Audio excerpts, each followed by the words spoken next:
I am Sure Sports. You know me there, I'm coast to coast representing. I mean, I say this is Righteous representing for Omar. You don't know, come get the sports over here from near and far. Boy. Me say I am Sure Sports, one thing me sure about. When me say sure, that me not doubt. Come get your sports, get it over here. Come subscribe, repost and share. I am Sure Sports, one thing me sure about. When me say sure, that me not doubt. Come get your sports, get it over here. Come subscribe, repost and share. If me not sure, that me not say it. Know who score, that me not say it. Never know the game play, that me not say it. If me never seen a game, me no know who play. For your sports news, better come over here so. For your soccer news, then come over here so. If you don't love sports, still come over here so. For the day done, you are gonna love over here so.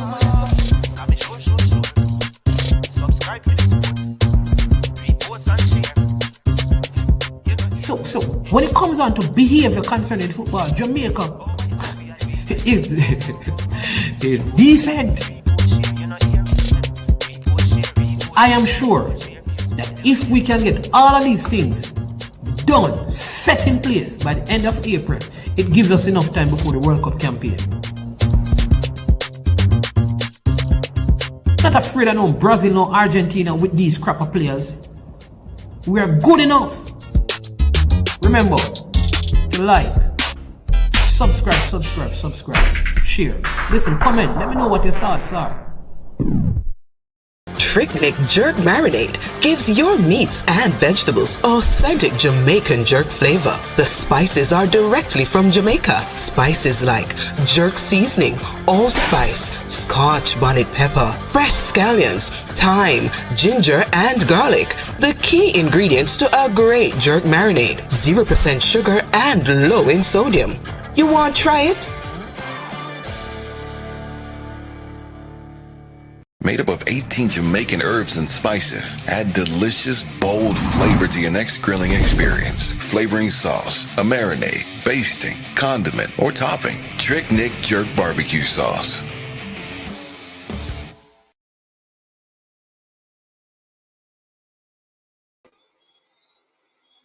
All right, greetings, good evening, and welcome to I Am Sure Sports. I am Manning Man, and it is Super Friday. If this is your first time on the platform, we want to welcome you as you join us for this awesome time of interview and talk about football that we will be having. Let me just pause to say a big thank you to the sponsors of this video. The sponsors are Prestige Finance, lending a helping hand when you need it the most. Prestige Finance is located in Linstead, St. Catherine, Jamaica, and they offer you loans of up to 100,000 Jamaican dollars. There's no processing fee, same-day processing, and only 0 to 4% interest rate. All you have to do is call them at 876-884-7390.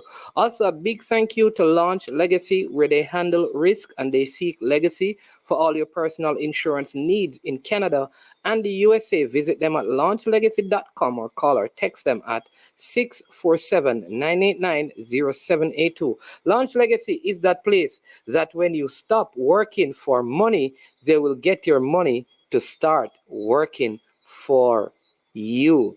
All right, you know what to do. Welcome to everyone again on the platform. Big up to Nicole, Fresh God, and all the rest of you who are out there watching. Remember, hit the like button, subscribe, and share once you come on. I'm going to invite and introduce my co-host for this big one. Still, he remains incognito in the comment section, right? But for the purpose. So one day you'll have to find it out. But if you do some investigation, you'll figure that he's normally in the comment section and he operates under AKA, right? But for now, he's Andre Fortier, and he's going to be here with me as host of this. Welcome, Sir Andre. Good to be here again, man. I think you intend to out me. In time. No, we're keeping it undercover, right? You know, I know there are some Ben Matlocks and some all of those guys that go try very desperately to find out. So you must be very wise to not reveal your true identity. Well, I'm here, so this is it. Yeah.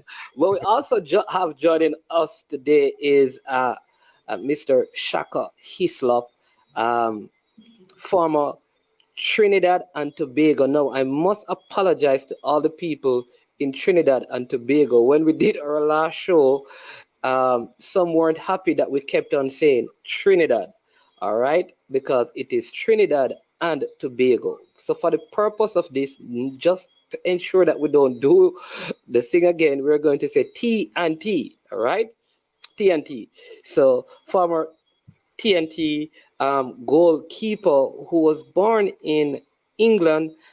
He played for England at the under 21 level before making the choice to represent England. Started out his career at Howard Bison, where he kept from 1987 to 1991 before moving to Reading. Also kept at Newcastle, West Ham United, Portsmouth. He went back to West Ham before finishing his international club career at FC Dallas in the United States. He has kept in the World Cup for England. He has the distinction of being on the team that finished second in the Premier League on two occasions. That's Newcastle when they were coached by Kevin Keegan. Also, one of probably the only goalkeepers who finished between 1 and 2 in the playoff to come to the Premiership, and they lost that game when he was at Reading, and it was the only time that two teams were not promoted. And so we have him with us today. I know he will do more justice to himself than I will in terms of telling us about him. So we're going to have him join us now, and I want you to make him get a feel. Well, you know what I left out is that he is on ESPN Soccer Press Pass, and I watch it very often, right? They give him a very hard time on it, right? But he does a tremendous job representing all of us in the Caribbean, and so we want to welcome to I Am Sure Sports and I Am Sure Sports Caribbean, Shaka Hislop. Man, good to meet you, Andre. Good to see you again, my brother. Same here, Shaka. Yes, wonderful. So good to have you. Must say that we enjoy ESPN Press Pass, Dan, and all of those guys. Though I think Stuart Robson give my Arsenal team a very hard time. I don't know why. No, he shows us no love, right? I don't know why. And that coming from an ex-Arsenal man himself. So exactly. I don't know what to make of that. But welcome. So good to have you. And I know we don't have a lot of time, but I want you to share with us a little bit about you. So those who we have seen you playing in England, keeping at the World Cup, playing for Trinidad. We see you on television. Tell us a little bit about you, about how you got involved in football. Why did you choose of all the positions to end up in the goal? Well, as Andre can attest, I'm really a striker. That's my true position. That's hot. So I've always played. I have photos of my dad holding me up, kicking a ball as a baby, less than a year old. So I've always played. I actually did start off as a striker and went up for at the time it was under 12 national team. There were trials. I went up in the East Zone, even though my family and I lived up in the North. I went up to the East Zone, and the coach for that team was a guy called Basil Smith, nicknamed Barney. And as I come walking up it was Mount Hope Junior Sec. As I come walking up to sign up, he just took one look at me, said, "You're the tallest, you're the goalkeeper." and that quite literally was the first time I'd ever goalkeeper in my life. I made the East Zone team. I made the national team at under 12, and just and I guess my fate was sealed. Right. Okay. And so you started out there, and then you actually made the England under 21 team. Yeah. So I was born in England. My dad was going to law school in England at the time. When he married my mother, I followed soon after, just before he was due to graduate. So myself and I've got two younger brothers. I'm the oldest of three boys. Myself and one of my second brother, Kuna, we were born in England, as I say, when my dad was finishing law school. And I know we'll get to this. I never considered myself English, but early on in my career, I had a bit of a falling out. Let's phrase it that way with Jack Warner, who was head of the Trinidad and Tobago Football Federation at the time. That was from your under 21.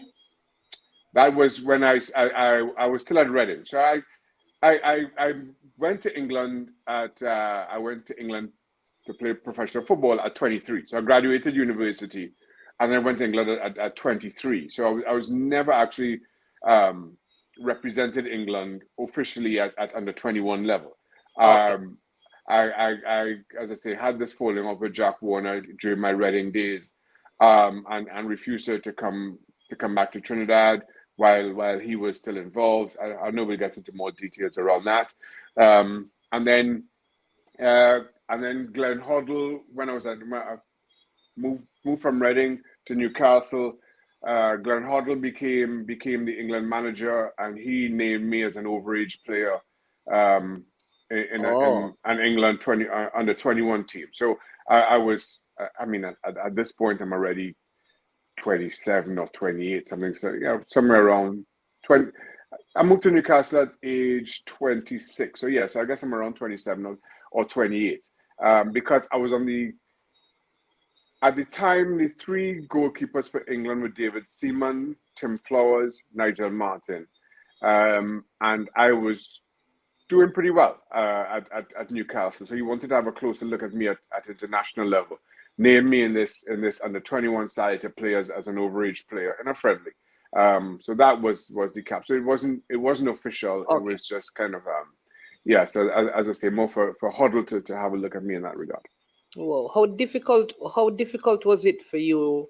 You know, you want to play for Trinidad. There is this, and they're playing a lot of football during this time because you could have kept for them in 1990 when they missed out by they missed out to the USA when they needed I wasn't a part of the setup, of the national team setup at that time. As I say, I started at under 12, played through most of the junior or all of the junior levels. I was actually never a starting goalkeeper at any of the junior levels. Between Ross Russell, Tony Clark, Clem Elder, Piley Nelson from Tobago. That was kind of the pool of goalkeepers at the time, and then as I say, I went off to university in the US and wasn't involved in any national setup. As a matter of fact, on that day, November 19th, 1989, Howard University, where I went to school, we played Southern Methodist University down in Texas, just outside Dallas, on that very day. And then came back home to watch a game, and as I say, with the disappointing result. It was only after that game, as I started to think about what's to come in 1994, that I was on the national team radar. At that point, I was called into the national team for a Shell Caribbean Cup to be played in Trinidad and Tobago. And as it happens, that was when there was the attempted coup in Trinidad and Tobago in 1990. So right, yes, I was correct. Yes, I was on the bench. Michael Maurice was the starting goalkeeper. I was due to be on the bench, and then there was speculation because at the time I think it was 3 group games, and if we had won the first 2, which would have guaranteed us going through to the next round, I would have gotten. I would have been, gotten a call make my debut at that point. But as I say, the attempted coup put an end to all that. I was still a Howard University student at this point, so this even predates my professional time. Correct. Yeah. I mean, how difficult? Because I mean, I know I soon let Andre come in, but it has been. I've always wondered why more Caribbean goalkeepers don't get into England. Think about, like, for example, Donovan Ricketts, the Jamaican. I mean, he was over there for a little bit and came back. Andre Blake, I even hear Matt Turner saying that he's one of the best shot stoppers in MLS. Just won one more award. I don't know if it was that difficult for you, but I'd love to know what are some of the difficulties that would Well, prevent more Caribbean top goalkeepers from making it in England, even at the championship level, as an example. England have always prided themselves on producing goalkeepers. You know, that's the one thing they've always kind of staked a claim at, and it's, you know, so it's something that they hold dear. Certainly within the goalkeeping circles. But saying that, it's playing at that level. It's you know, I'm not try not to sound big-headed about it, but it's a steep hill to climb, and it takes a lot of good fortune. It takes a lot of kind of mental toughness, and it's a very physical game. You know, so thankfully, I don't presume that when I got to England, I had all those tools, but I developed those tools along the way. So it enabled me to at least carve something of a career out of my time in England.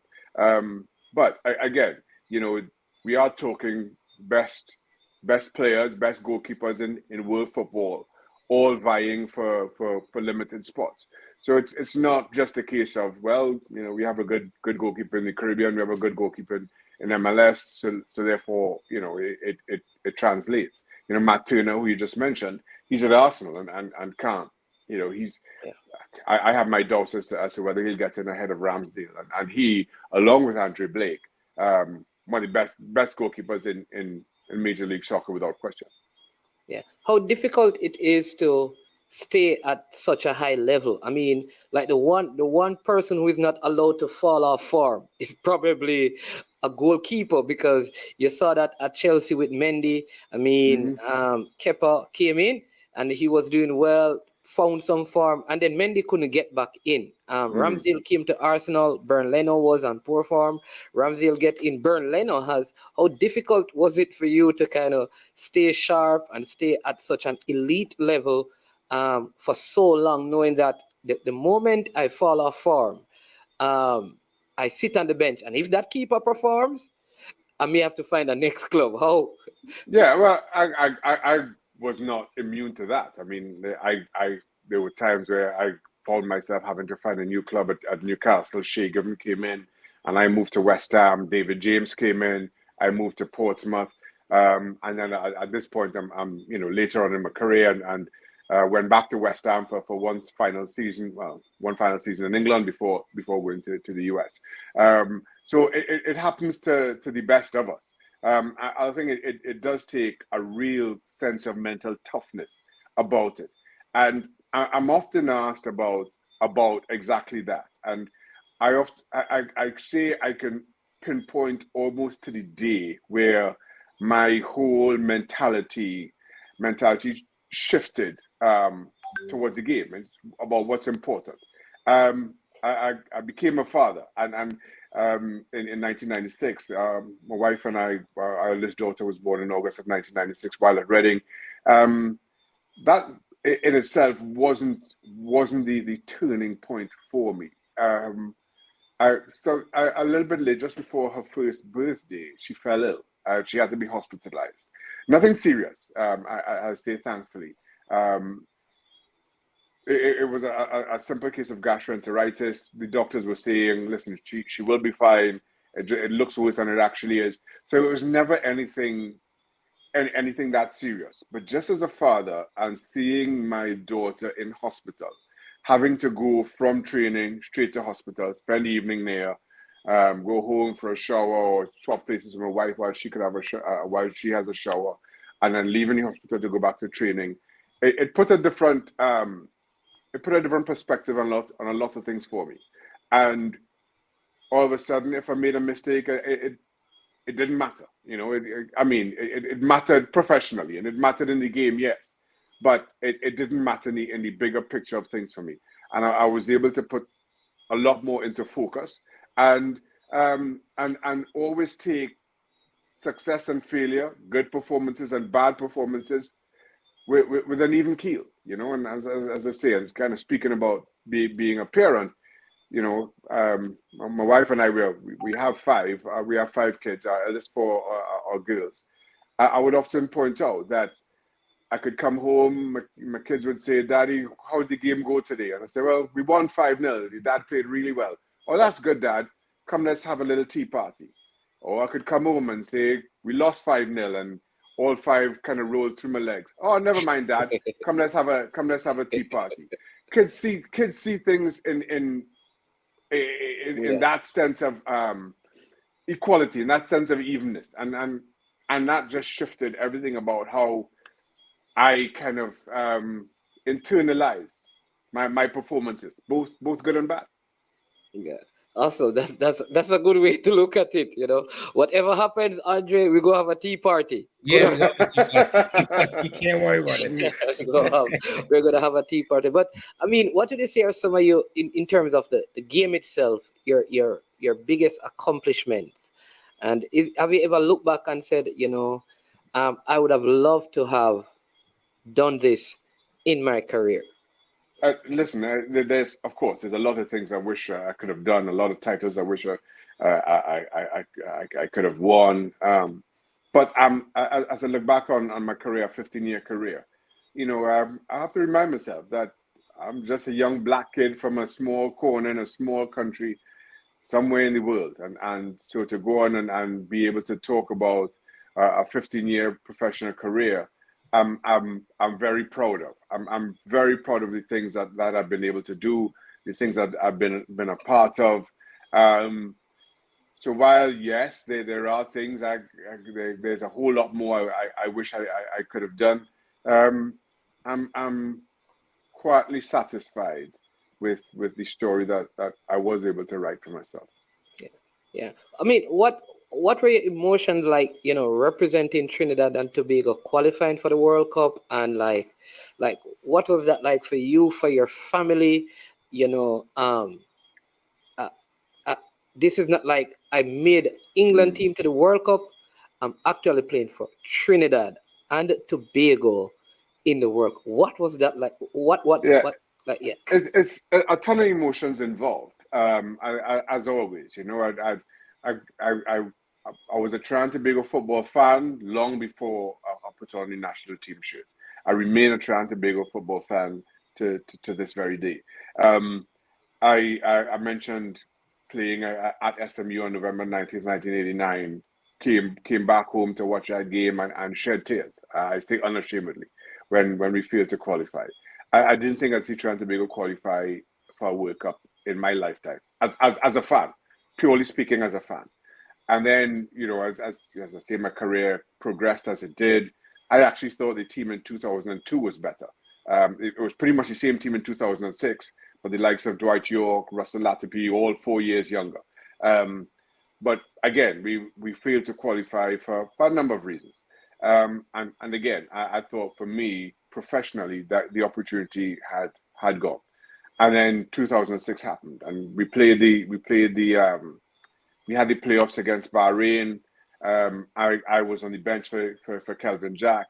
But so the second leg was in Bahrain, and which you won, correct, Dennis Lawrence. Yeah. And I was overcome with emotion. I really was. I was kind of holding it together well enough. And then I went onto the field because we all had to gather in the middle of the field because the Bahraini fans started to tear the stadium up and started to throw things at us. So the safest place to be was in the middle of the field. So everybody ran, the players ran off the bench and we all ran to the middle of the field.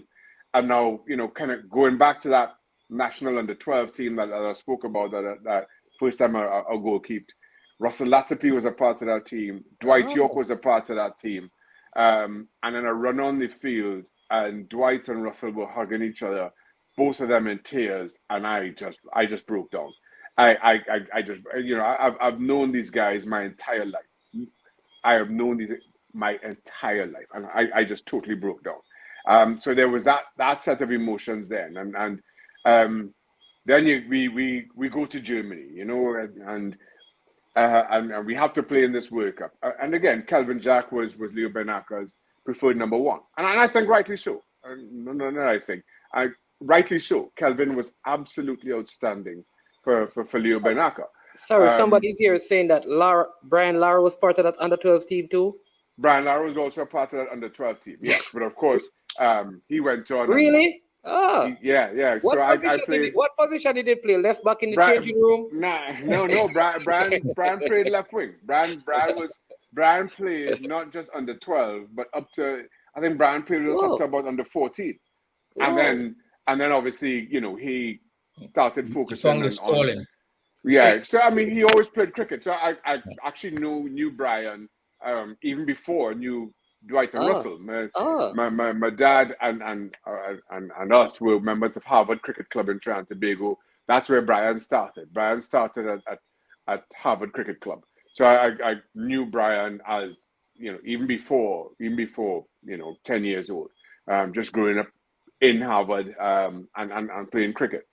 So Brian also went on to play not just at under 12, but all the way to under 14.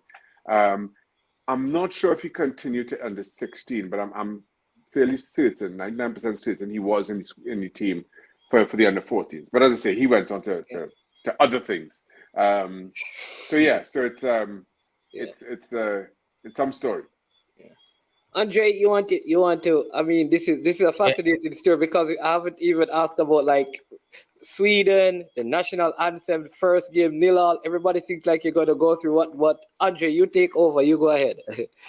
Well, I wanna go back a little bit because and then come forward. Shaka, I hope that your son complete your dream. That's a part of that's unfinished business, right? Listen. My son, for those who don't know, my son is a striker. Actually, he's in Trinidad right now. They're coming back tonight.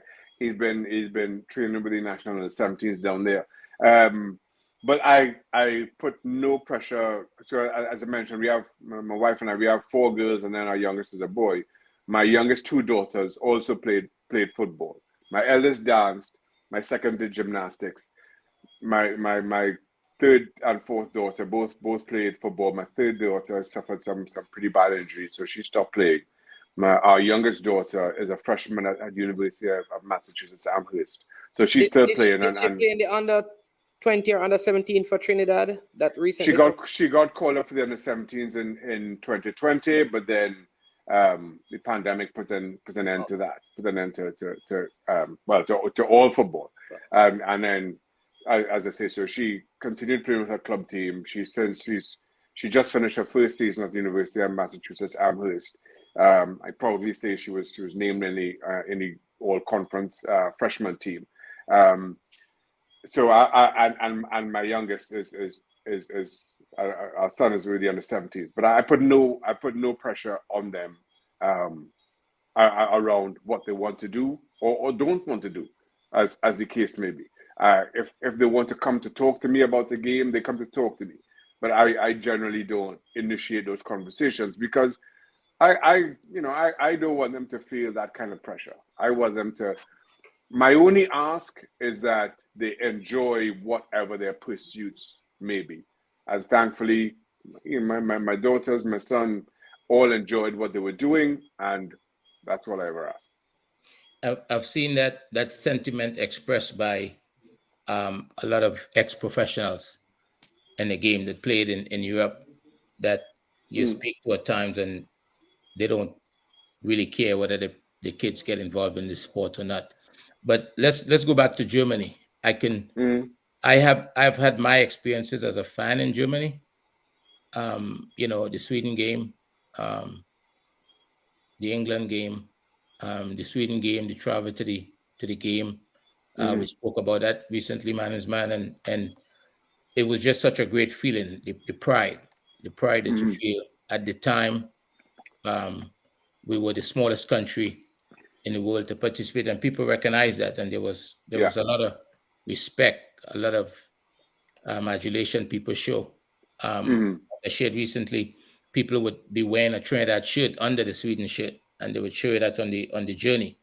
Guys like Roger Bristol, we met over there and traveled to the game together.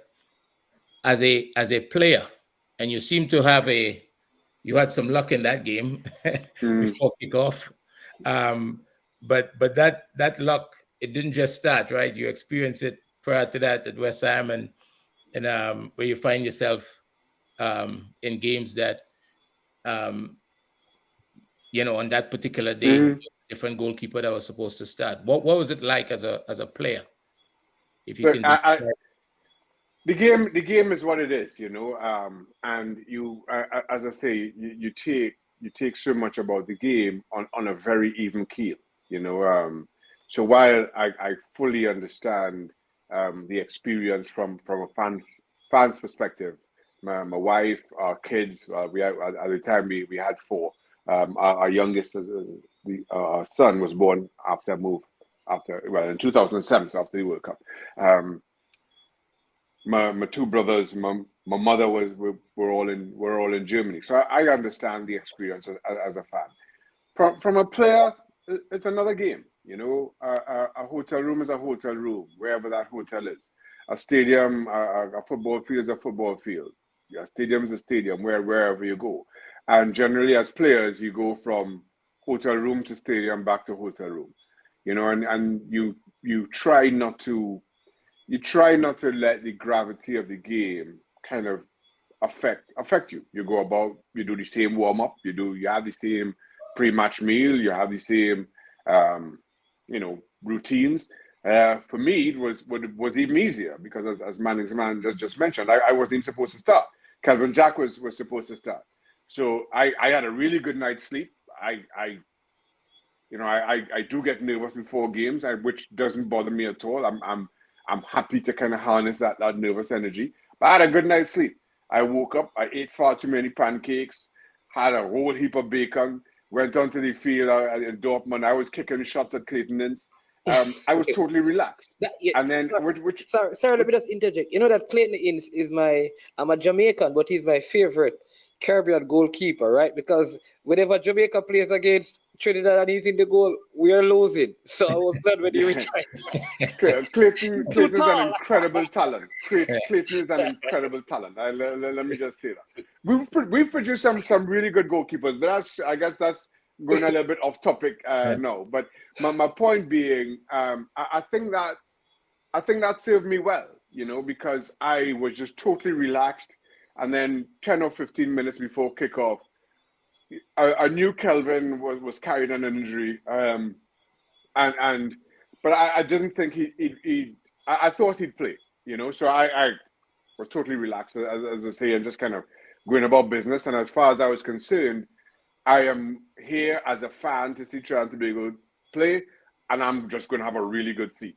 And that was kind of my mindset. And then as Kelvin felt his calf in the warm up, and he walked past and he said something, and it took a moment to register that he said he couldn't make it, and just looked at him, go over to Leo Benaka, have a conversation, and Leo called me and asked me if I was ready, and I said yes, I was. I'm ready. And he's like, all right, you're in. And so literally 10 minutes before kickoff. Now I always like to go in. Go ahead. Let me ask you this: were you ready because you had that experience before? No, I can't remember getting that late a call up. I'm ready because, listen, you asked me to play, I'm going to play. Right. I could be hopping around on one leg. You asked me to play, I'm going to play.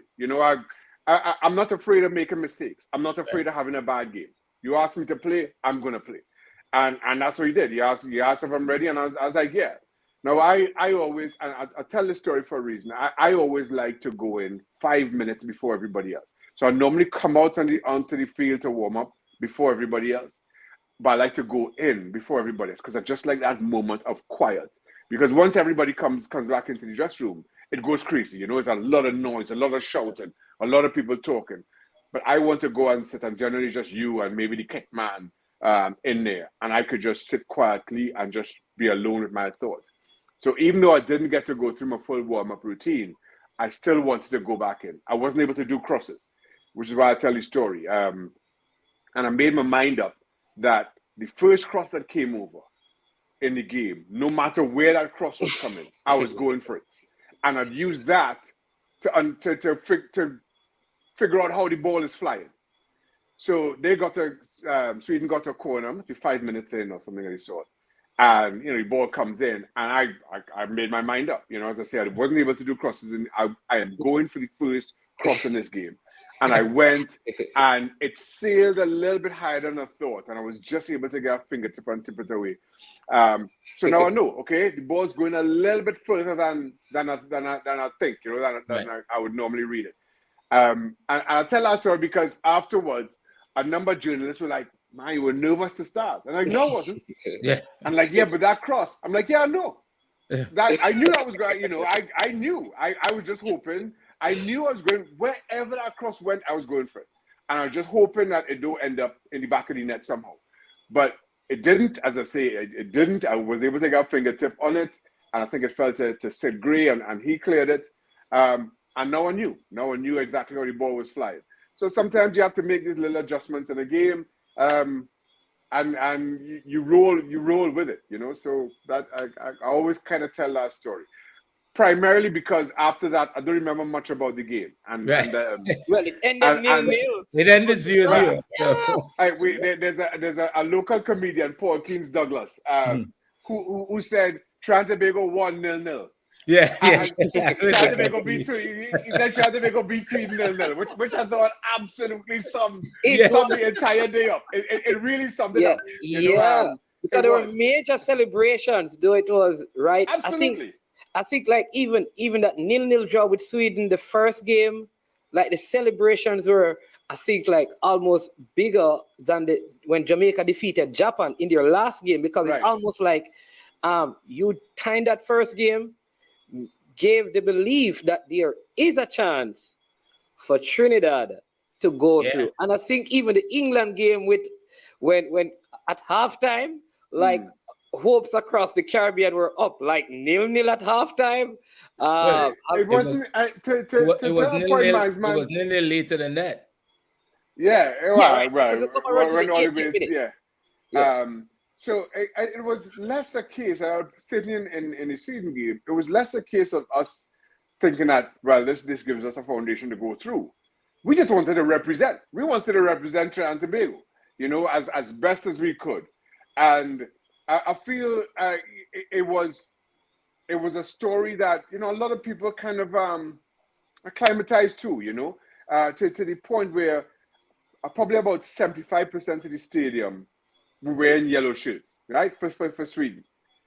And at about 75th or 80 minute mark, the entire stadium was chanting for Trinidad and Tobago.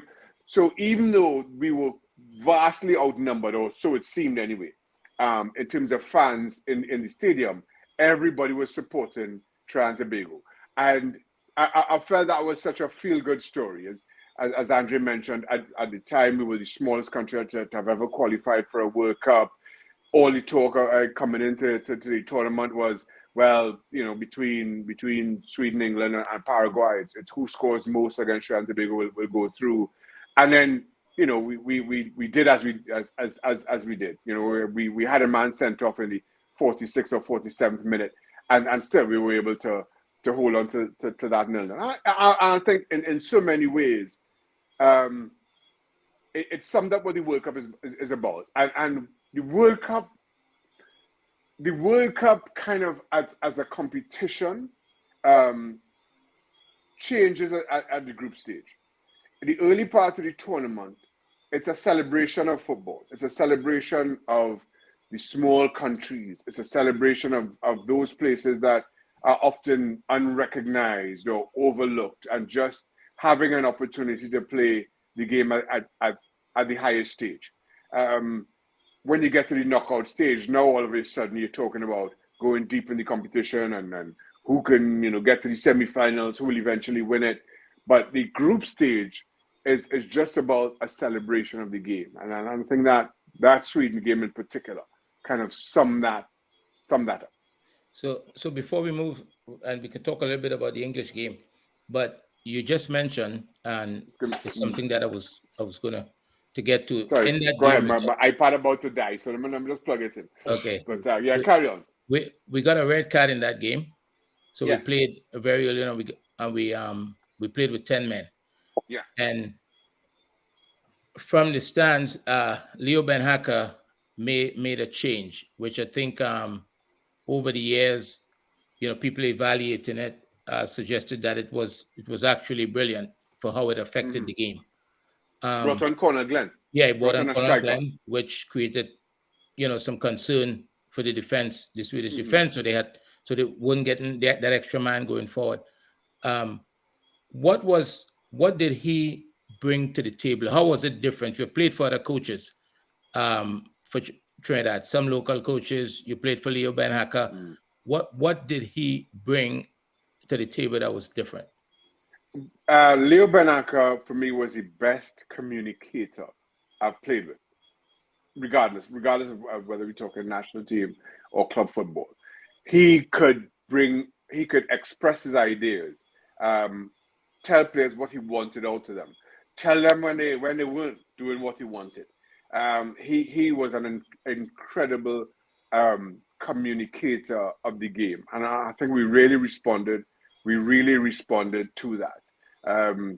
He knows the game inside out. People recognize that, but the way he was able to share his ideas, share what he wanted with the entire team, I thought was absolutely invaluable.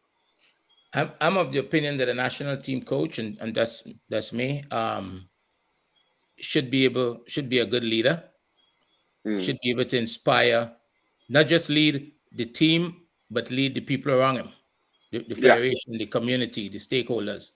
You should be able to inspire people, not just the players, the workers around the team, in the federation, in the country.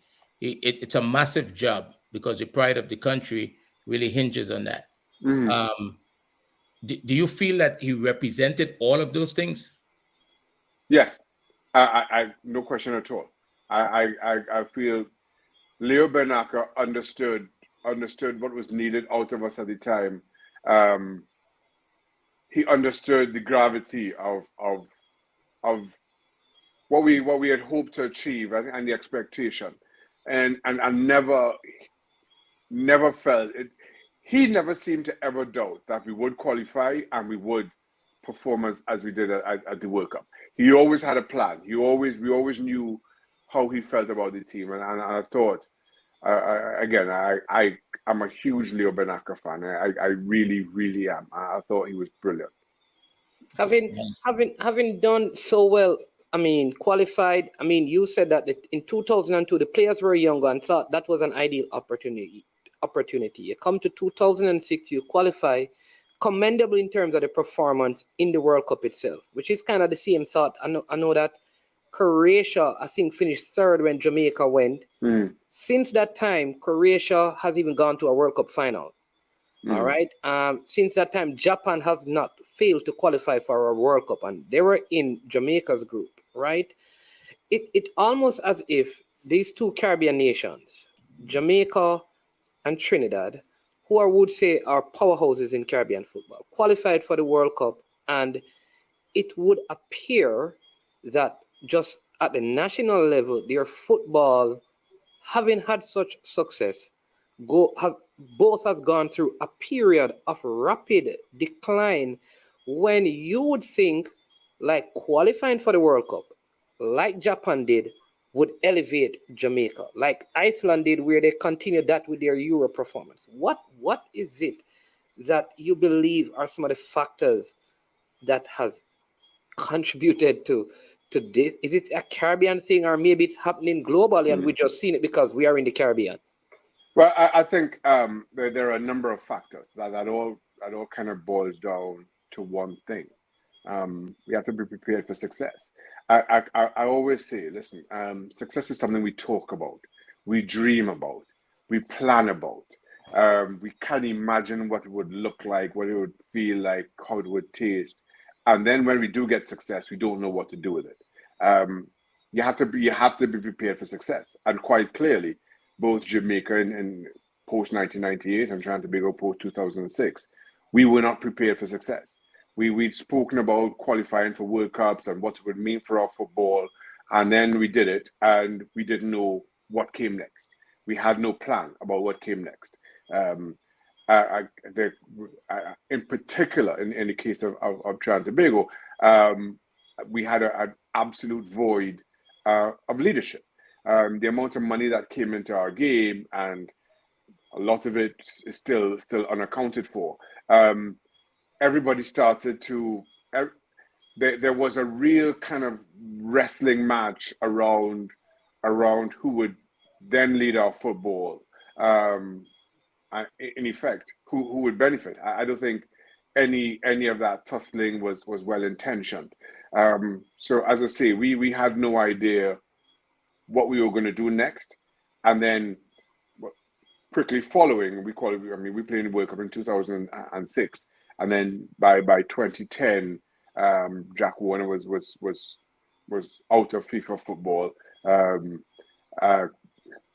Many to follow soon after, and we've just had an absolute void of leadership ever since.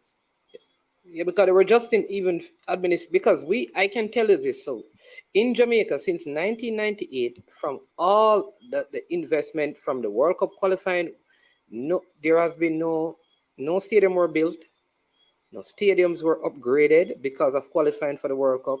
Nothing was done. And we had, I think, 2 U17 teams and an under-20 team that also qualified for World Cup during that period. And nothing. I think Trinidad and Tobago hosted one youth tournament as well. Under 17s, I think. Under 17s World Cup. All right. And I look at it, and like I said, maybe that is it. We dream about success, but when it comes, we don't have a plan as to what to do with the success that we have had. Absolutely. To that point, we hosted an under-17 World Cup, and we haven't been able to send a team back to that level since. We had teams qualify. Clayton Ince, as you mentioned, played I believe it was the under-17 World Cup with Bertha Sinclair before we got to the World Cup in 2006. So we had teams that actually qualified for Youth World Cups. We hosted a Youth World Cup, and we've not been able to do anything since. To the point where now, and I mean, this is very different now with the normalization committee and everything that's kind of happened over the last couple of years. We can't even send teams to tournaments. Never mind qualifying for World Cups. We can't even send teams, our junior national teams, to Caribbean tournaments.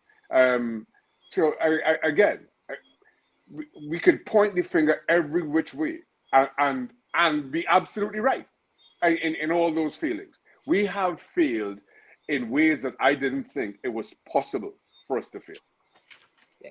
But then the question is, and which is what many Jamaicans ask, what about the Ricardo Gardner? They'll always ask, what about we have had like a Wes Morgan. Why aren't we seeing what is happening at the leadership level of the football, where the great minds like the Shaka Hislop, who is a mechanical engineer, but work at NASA. I mean, the DoITR, all of these, Leon Lewis, Russell Latopi, all of these great minds who have played football at the highest level, right?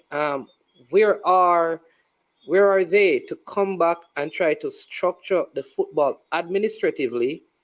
And we ask that question in Jamaica as well, because we are having the same problems. Where are all the past players, and what role should they be playing in getting the football, especially as we look to 2026, administratively functioning properly? I think that's a genuine concern, and those are good questions to ask. Why ex-players aren't more involved in local football? Why their expertise isn't sought out? While I can't speak for everybody else, I'll speak for myself. There's absolutely no way I'm getting involved in Trinidad and Tobago football. I have been burnt far too often in trying to play a part, in trying to be involved. And as the cliche goes, fool me once, shame on you. Fool me twice, shame on me. I'm at a point where I've been fooled 34 times. I'm not sure what the saying is for that. So I don't know why. I don't know why I put everything at risk to go back to Trinidad and Tobago, to be involved in a football association that lacks leadership, that lacks direction. We have a culture around our game that I don't think lends itself to good people. And let me just say that it doesn't lend itself to good people. Let me say this: what is required in the football and management? We had this in our second conversation, right? Yeah. What is required in football? We don't need geniuses essentially to do it. It's all spelled out, right? From having a long-term development plan to a strategic plan. Most of the MAs that is run efficiently does it. I mean, it's not like we have to go and figure out what to do. It's spelled out for us from the governing body of football. I would say that to your position, and that's your position, that there's a lot of people in the world that we know of historically. We studied them in school, from Malcolm X to Martin Luther King to Sojourner Truth to a lot of Black folks throughout history. They didn't know what would happen as a result of their efforts. But they made the efforts anyhow because they wanted to help Black people. They wanted things to be better. Yeah. Right? As Trinidad football goes, we have, and I, with the caveat that talent is not everything. Talent is just the beginning, right? Talent is just the beginning. We have a lot of talent, and for a long time, if we go back at least to 2006, we haven't been able to see that talent come through. And the planning, it takes, if we look at here in America, we watch the game evolve. America went in 1990, and the game has evolved since. They changed programs from time to time. It's, the MLS, 20 plus years. It's now it's in almost every country in the world. The MLS is now sending dozens of players to Europe. Why is it so difficult for us to find those expertise if we don't have it? I think we have that expertise Across the Caribbean, that is. Across the Caribbean, yes. Yeah, Across the Caribbean. We have that expertise. It's tough to convince people who are fully professional in their fields to come back to the Caribbean to contribute in that meaningful manner. You come to the Caribbean, you're not sure you're getting paid. And I'll use Trinidad and Tobago as an example. Even as players, we had a professional league, which the TT Pro League shut down because of the pandemic. But even as players, you're not sure if you're getting paid. Right. Our national coaches at the highest level aren't sure if they go months at a time without getting paid. And when I say months, I'm not talking 1 or 2. I'm talking 6 and 9 months. You are going months at a time, not knowing that that you're going to get paid. You have no idea how you're going to pay your rent, how you're going to pay your car note, how you're going to buy your kids' school books. So why, if you're an expert in your field, right? Why do you sign up for that? And let's use Dwight York as an example, right? No, right? Coach at MacArthur doing a great job, doing a great his first serious job. Let's say he continues as he is right now. Why does Dwight York leave MacArthur to come and coach in Trinidad and Tobago? That is a very good question that Dwight York the only reason you can offer is because he's a national of Trinidad and Tobago. Right. Yeah, that is true. But he going to come. He ain't sure he going to get paid. He ain't sure he going to get any kind of support. He ain't sure when he going to get sacked. It could be anything. There is the sense of professionalism in the Caribbean, and it which is why it lends itself to the local, because locally that is how the football is run from top to bottom. Is it just football? No, other sports are exactly the same. Other sports are certainly not that dissimilar. So is it? I have so many, and there are so many questions and comments coming in because somebody's asking, like this person is asking, is that because of limited resources, or the resources are being misused by those in positions of authority? Meaning, because don't FIFA provides enough funding? I remember, like recently, one of the administrators of football in Jamaica said, FIFA money alone can run Jamaica's football. There's enough money from FIFA to run like football in these developing nations, which would include paying coaches. Listen, I don't know in defense of the administration. I don't know what it costs, right? I have not been involved at that level, so I don't know what the balance sheet look like. I don't know how much teams pay for travel. I don't know how much teams pay for accommodation. I don't know how much they pay to invite teams to their home country, or how much you get paid to go elsewhere.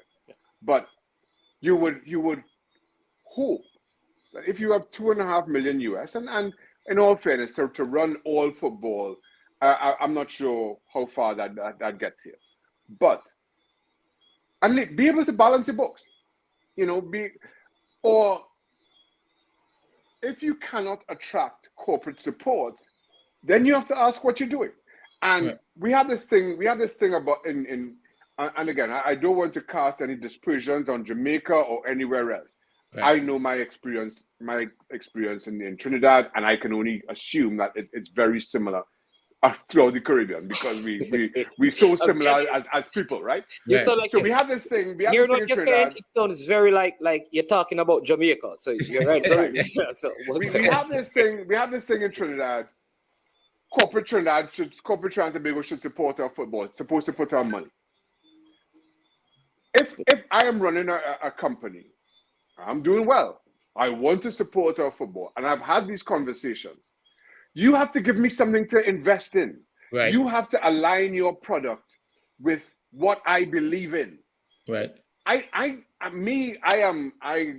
Shaka Hislop Industries. I just started my I discovered an oil field in my parents' backyard, and I have Shaka Hislop Industries, and now I have money, and I know, and you have to convince me, you have to tell me why. Again, there's this expectation that because we're a Tobago company, we have to put all our money into football, and that's not how it works. And we had that discussion the other day. We had the discussion in terms of developing a strategic plan and inviting all of the stakeholders to participate in it: the business community, the Ministry of Sports, the universities, everybody that has an interest. You invite them to be part of that plan. So the business community in particular, they know where the money is going, because there's transparency, because they've been part of the plan. And it's if that doesn't exist, it's really interesting. It would be interesting to find out why it does not exist. Yeah. Exactly. And it's important. I don't know if we want to move the conversation. I know we are hour into this. Yeah. When we look at, let's keep going. Because what I want to ask is this, because like what we said last week, is maybe what the associations need to do, instead of creating a plan and then showing you the plan, is sitting with the business community, like this person is saying, getting the head of the Diaspora Association for Trinidad or for Jamaica, get the intellectual capital. You're going to get in trouble. Trinidad and Tobago. Trinidad and Tobago. The intellectual capital coming together, right? And get the Past Players Association coming together and say, 2026 is coming up. Let us sit down and put together this strategic plan. So all the stakeholders let me stop you there, man. Let me stop you there, because I always feel we have this short-term approach. We can throw a lot of resources, and we've been guilty of it, throw resources at the next World Cup. But if we're talking a strategic plan, I want to know what we do when we're 6-year-old. I want to know how we are going to develop these 6 and 7-year-olds in anticipation of World Cup 2034, 2038, and put that in place. So wouldn't that be part? So with the strategic plan, you're going to have a long-term development plan. That's what I want. That's going to be part of it. Those are the conversations I think we need to have. But we have this way of discussing our football. We only can see to the next World Cup. We can only see 4 years. And then and then when that don't work, so and everything collapses and you everything. restart. We throw a bunch of resources. We're gonna pay the players this much, and the win bonus is gonna be this much, and then when they don't if they don't qualify, they say, well, we offer these players a king's ransom to qualify, and they can't even qualify. As though paying a player more is going to make them a better player. We always have the cart before the horse. Yeah. Good players get paid well. You don't pay poor players well and hope they improve. We always do that. So if you want to shift attention to 2026 and you want to have those discussions, fine. But I think that those aren't conversations I want to have. Yeah, because I want to have conversations about what's happening in 15 years. How are we going to develop players in 20 years? How are we going to put these things in place? Those are the conversations I think that we need to have, and we simply don't. Yeah. The one thing I say though is that there are so many of, I would say, our elite Caribbean players who have taken the same position like you, which is if not us, then who? Then will it ever change if we all have this? Because there are many who feel like Jamaica's football, there are many Jamaicans who feel the same way. They have been burned and they say to themselves, listen, Jamaica's football, I have nothing to do with it.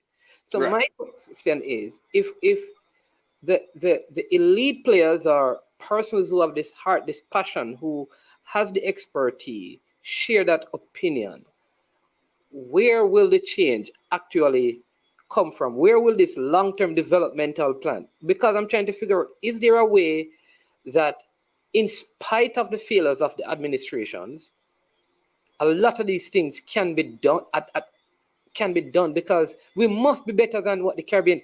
Listen, I grew up watching Shell Cup, seeing Shell Cup in Jamaica, packed and ram, watching that. Listen, the rivalry between, I grew up seeing those things. I grew up hearing about DYTR coming to the National Stadium with Mark Hagler Wilson playing all school tournament and all of these things. And I'm saying that all of that has gone from the Caribbean.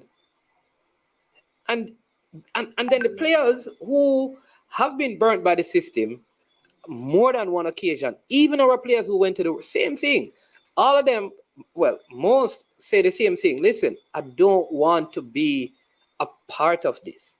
And so what we find is the same people who have been causing the problem leading it. Yeah. But and listen, I also understand that, and as I said before, fool me once, shame on you; fool me twice, shame on me. So I understand, and of course, because I also have that position, I understand why players feel that way. But I take these opportunities to express a view, to say what I think will work, give my own opinions, and hope somebody picks it up and runs with it. And that's just my sincere hope. But again, I will this time. I use Dwight York as an example. This time I'll use myself. Why do I come back to Trinidad and Tobago at this point in my life? And I also point out that the installation of the Normalization Committee early in 2020, I said all I needed. It sent a loud message. I think that was intentional. And I'm getting into football politics here.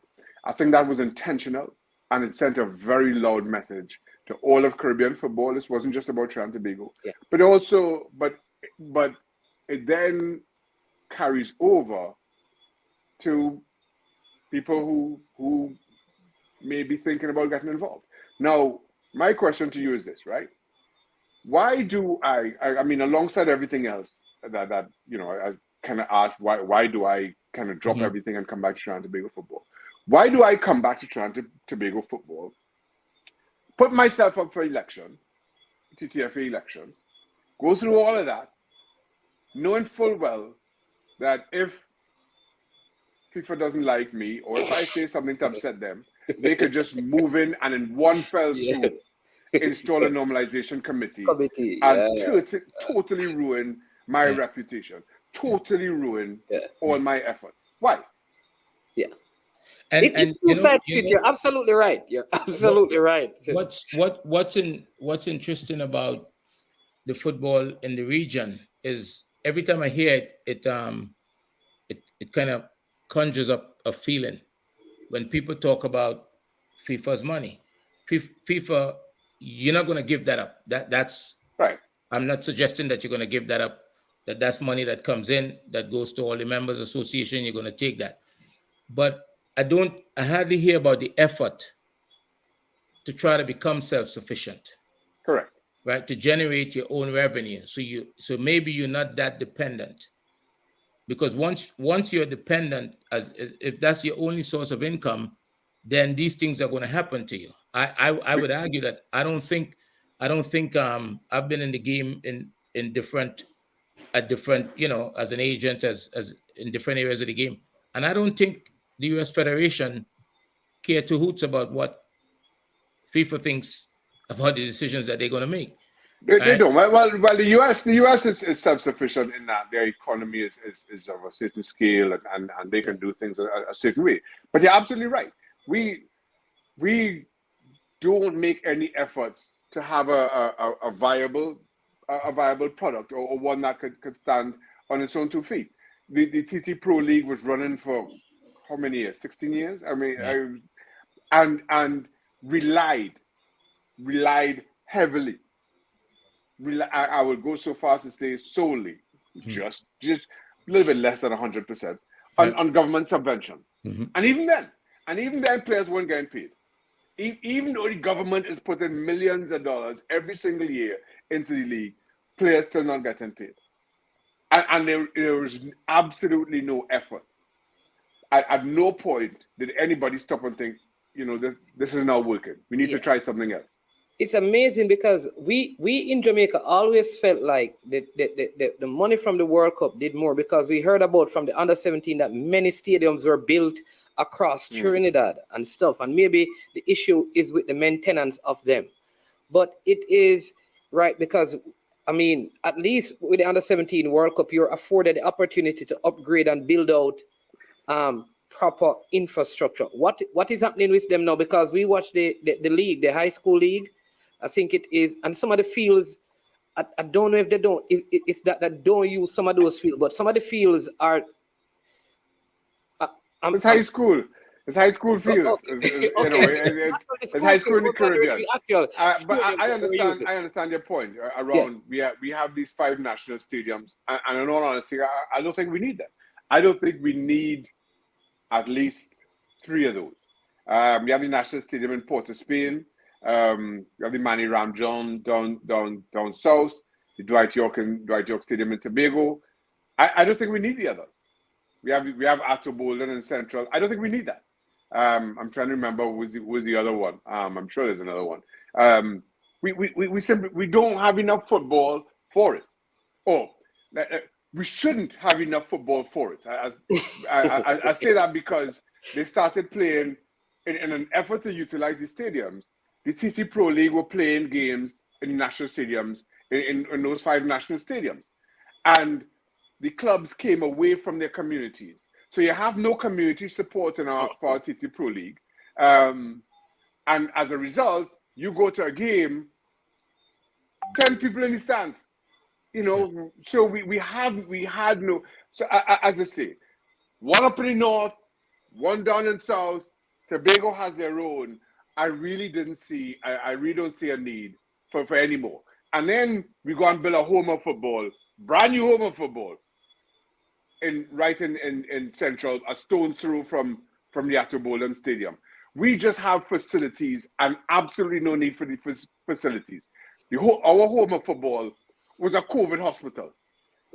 Yeah. We talk about infrastructure. Our home of football was a COVID hospital. Is it because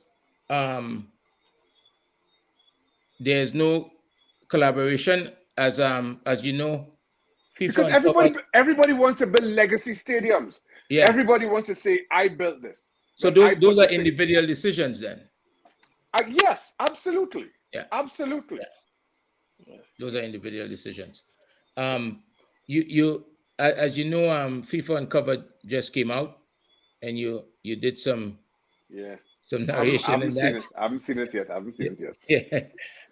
I looked at some of it, and there was some interesting. It's actually on Netflix. Yeah, it's on Netflix. Yeah, it's on Netflix. Yeah. You made a comment that got my attention that I think that I felt at the time listening to it. Maybe you should have. Maybe there was more to say. Maybe you said more, and it didn't make it into the clip.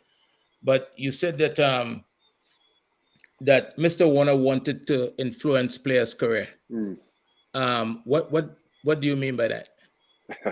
So the lawyers clip my answer in not Netflix show, and you come to get me in trouble. Yeah, I hope all you are good lawyers, eh? I hope all you are good lawyers.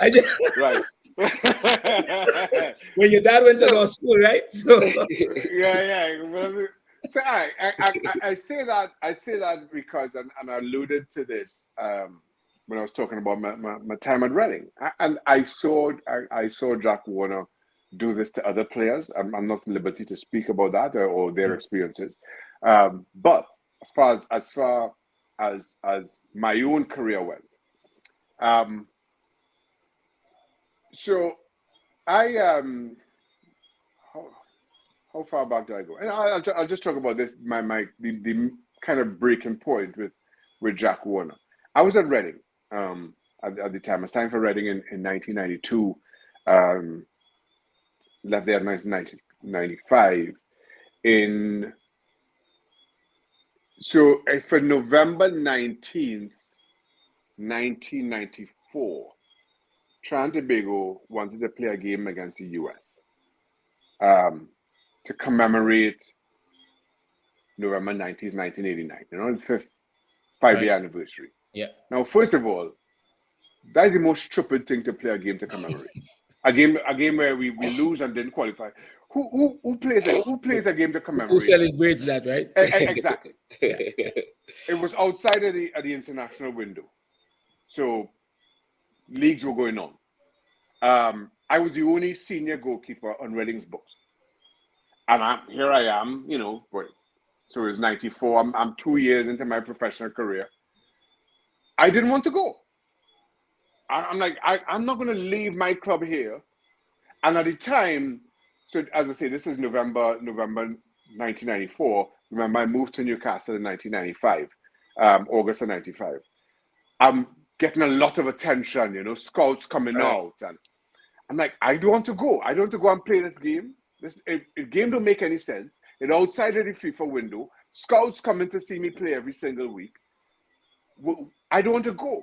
And I said as much. I'm like, listen, give me, just leave me out of this one. Next thing, I'm on the training ground at Reading. The manager, Mark McGee, comes to me and says, Shaka, you need to get. So our training ground was quite a way away from the stadium. It's like, you need to get to the stadium. There's a letter there from FIFA threatening to ban you for the game this weekend. I'm like, no. I spoke to them. Nah. Like, you need to go. So, jump in my car, get to the stadium. There's only a secretary at the stadium. And now this is before full-time agents, right? This is before. So my agent at the time, his name was Andy Pagden, who was an accountant. I call Andy, I see this letter from FIFA saying that Trinidad and Tobago has called you to play this game. If you don't comply or give reasonable explanation as to why not, you'll be suspended, your club will be fined, blah, blah, blah. I'll be suspended in more than just the one game. I'm like, this don't make any sense. So I call my agent, Andy Pagden. He's in a meeting. As I say, this is before full-time agents, right? Might even be before cell phones, actually. No. I don't think I got my first cell phone until 1995. Yeah. Yeah, right. So, right, just to put everything in perspective for everybody. It was back in the days. Back in the days, right? Back in the days. I call my dad. He's in court. my dad's a lawyer and became a senior magistrate. He was in court. So now it's me and the club secretary having to respond to this FIFA letter. It comes via fax. So I write and say to them, well, listen, I was born in England. I want to keep my options open. I haven't made a decision on my international future yet. This is my only out. So me and the secretary, we write this up and we send it back to them. A letter then comes through saying that I'd represented Trinidad and Tobago previously in a previous international with a full team sheet and my name on it. I'd never been involved in that game. It was easy for me to disprove because I was at university at the time. Right. The game that in question, I was at university, so it was easy for me to disprove. Right. And I sent back evidence of that this team sheet is incorrect. I didn't accuse anybody of anything, but you know what I was thinking, and you read that to however you want. But I just said, listen, I was at university time, and I didn't play in this game, and that was how I was able to keep myself out of that game. Now, keep in mind as well, again, to put everything in perspective, this is before the Bosman ruling.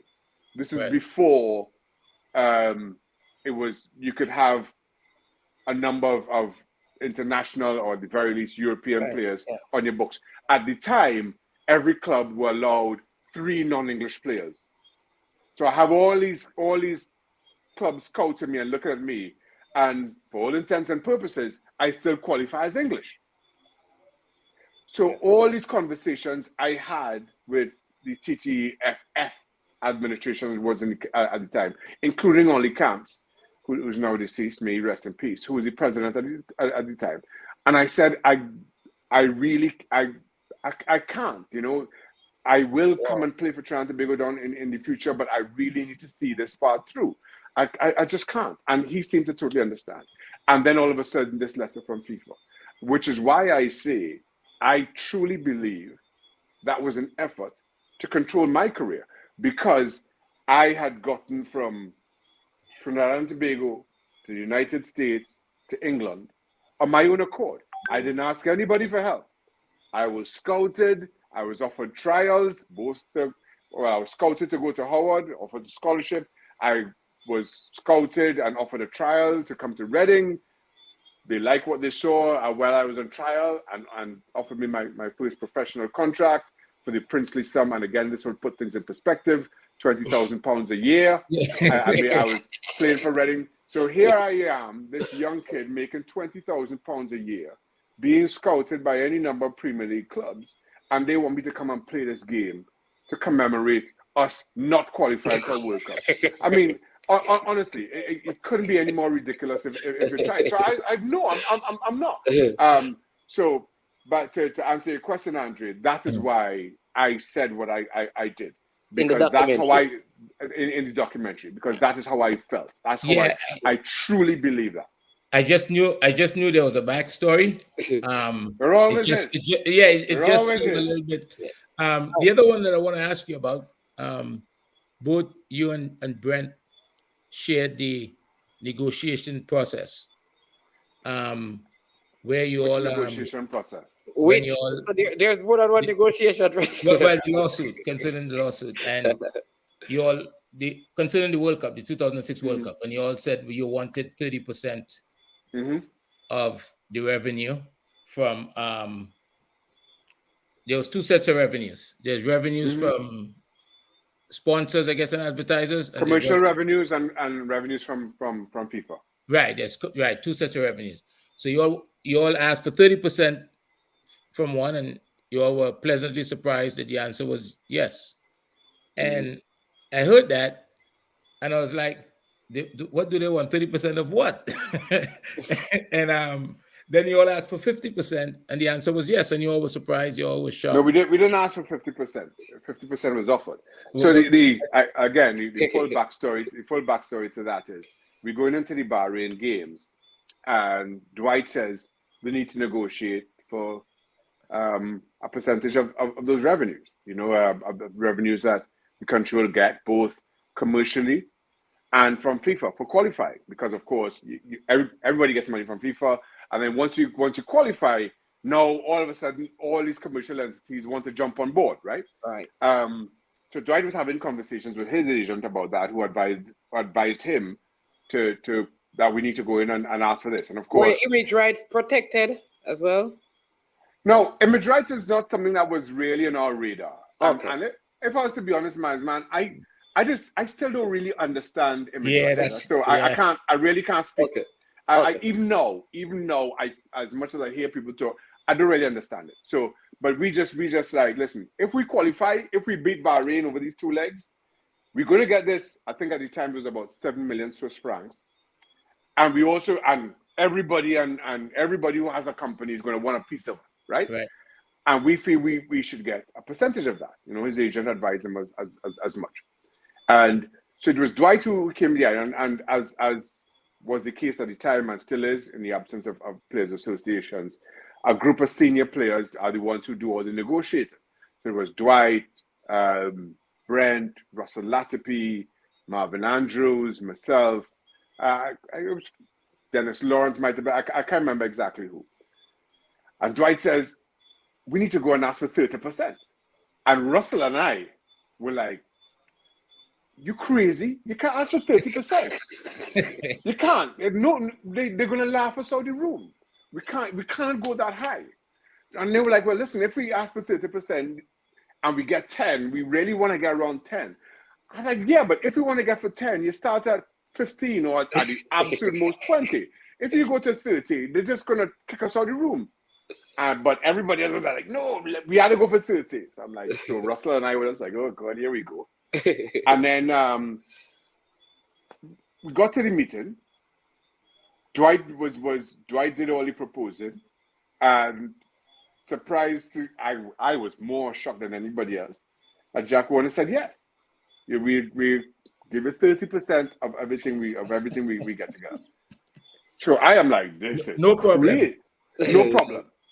I am like, this is crazy. This is absolutely crazy. So anyway, then we go and we draw with Sweden. And Jack comes to the team hotel and telling everybody, you see that 30% is up to 50. Only getting 50%. We're like, we didn't even ask for that. We're just like, okay, fine, great. And then after the World Cup, and this is another thing, another bone of contention that I always have to address. So after the World Cup, we say to Jack, okay, we need to see the balance sheet. We want to know how much it is. He's like, don't worry, you're going to get your money, blah, blah, blah. Then he produces a document. So this is after the World Cup's finished because, of course, he's in Germany for the entire thing. He produces a document. Each player going to get 5,844 TT dollars. So this equates to roughly 800 US, right? Do you convert? That document is actually in the is it? Yeah. And straight away I am like, this is ridiculous. 800 US? Correct. I'm like, you cannot convince me. How much that calculated in Swiss francs? It's roughly, I think it'll probably be about 900. So I'm not sure the conversion, right? But okay. But I am like, you cannot convince me that 800 US times 24 players, so that's what, $20,000.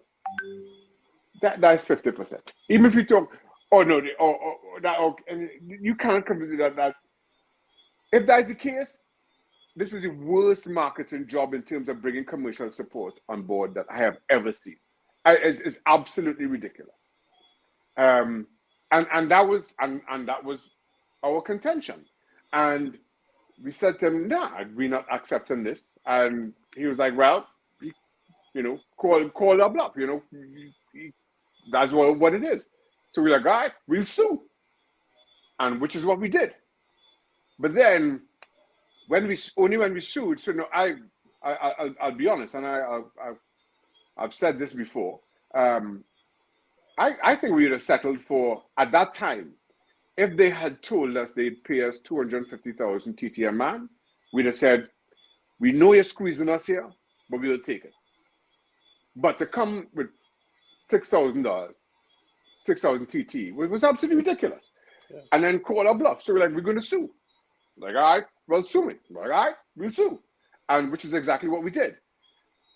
We got a lawyer. We got a lawyer from England to represent us. And he wrote to the government. He wrote to the government under the Freedom of Information Act to disclose what commercial revenues came into the TTFA on behalf of or as a result of our qualification. Yeah. And it's only when he wrote we realized how much money was involved. That it was knocking on 200 million TT dollars. So you're talking about roughly 30 to 35 million US dollars.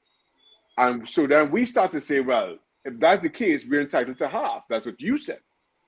And people then start accusing the players of being greedy. And I keep saying, no, we weren't greedy. We wanted far less. You wanted 10%. We had no idea. Let me tell you the shock we got when we recognized how much money was coming into football as a result of our qualifying. I wouldn't have guessed it was at that level in a month of Sundays. I kid you not. So then we're like, okay, well, you lost 50%. And then they started to, well, your players too greedy and blah, blah, blah. And I was like, no, that's what we negotiated for. We had no idea. He could have settled this months earlier. He could have settled this months earlier for 250,000 TT, man. I mean, that would have worked out to what, 6 million US? So I would say 6 million TT, 6 million, $1 million US. He could have settled his whole thing for $1 million US. Allow me to intervene here, Shaka, based on our previous conversation. With that type of money coming in from participating in a World Cup, and considering that 2026, there's a maximum of 8 spots available from CONCACAF. There's 6, 3 committed because they're hosting. FIFA have already declared they're going to offer another 3. Then there are 2 spots available that's going to be shared between, just like how we played Bahrain. Right, the half spots. But the other MAs have a 3rd chance of getting it. CONCACAF has 2/3. So to get 1 or 2 or both. And I agree with your sentiment, with your argument that we need a development program, a long-term development program that starts. But I think it's known that a successful national team could fund the pyramid of football. And for that reason, and even when you do a strategic plan along with a long-term development plan, for the senior team, you're going to be planning in 2 years and 4 year cycle. And I think to miss the opportunity to be part of 2026, we should have started already. It's a little bit late.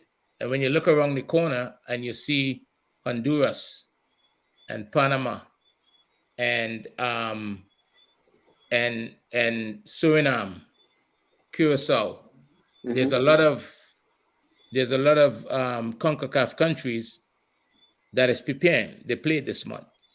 Some of them have games coming up. St. Lucia. I think it would be Jamaica played Cameroon. Jamaica played Cameroon a couple of days ago. It would be. I don't know that I want to characterize it, but if countries from CONCACAF like Jamaica and like Trinidad is not part of the 2020, Trinidad and Tobago is not part of the 2026 World Cup, I don't know. It's a difficult one to characterize. It's going to say a lot because not only the money is part of it, right? They're talking about doubling, I think, for this World Cup, the amount of money that teams that qualified. And we know it was about $9.5 million, right? So if it doubled, and over the years since 2000, I believe the money has increased anywhere between 30 and 70%. Okay, so it's going to go up again. That is money. That's life-changing money for some players from the Caribbean. That's life-changing money. That's money that can go back into football. So I can't imagine a decision, whatever we do in the Caribbean, from any of the islands in the Caribbean, not to want to be part of that, considering the amount of spots have almost tripled. Of course, yeah. Everybody wants to be a part of that conversation of qualifying for a World Cup. Yeah, the larger nations such as Jamaica and Trinidad and Tobago, if we don't, we really have no excuse. We really don't, especially in 2026. I think it's worse than no excuse. No excuse is too simple. Let me answer this because I genuinely don't know the answer. I don't follow. I don't follow football. You say Jamaica, St. Lucia had games. Did Trinidad and Tobago play anybody recently? Didn't play anybody in November. See, so that not just Jamaica and St. Lucia, but Honduras, Guatemala, all of Panama, all of those countries are playing. I've been very critical of our administration and this normalization committee. I don't need to add to that any further. But if we cannot qualify for 2026, then we have to rip up everything we're doing in this sport and start from scratch. We really have no excuse. So that's progress. That's progress. So we're now talking about 2026. So we've made progress just here in this conversation. So making progress in me don't count. So that don't count for nothing. No, it doesn't count for something because you want to go next.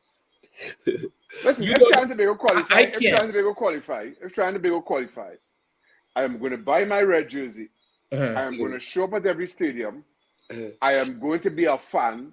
I want to buy my own ticket because I ain't want anybody give me no ticket to say I get Shaka tickets. And then he bad talk me on he come on Manning's man show and bad talk me. So I want nobody say that. So I go in and line up, buy my tickets, buy my red jersey, and I go and support the team to the hill. That is it. Yeah, but what happened after that?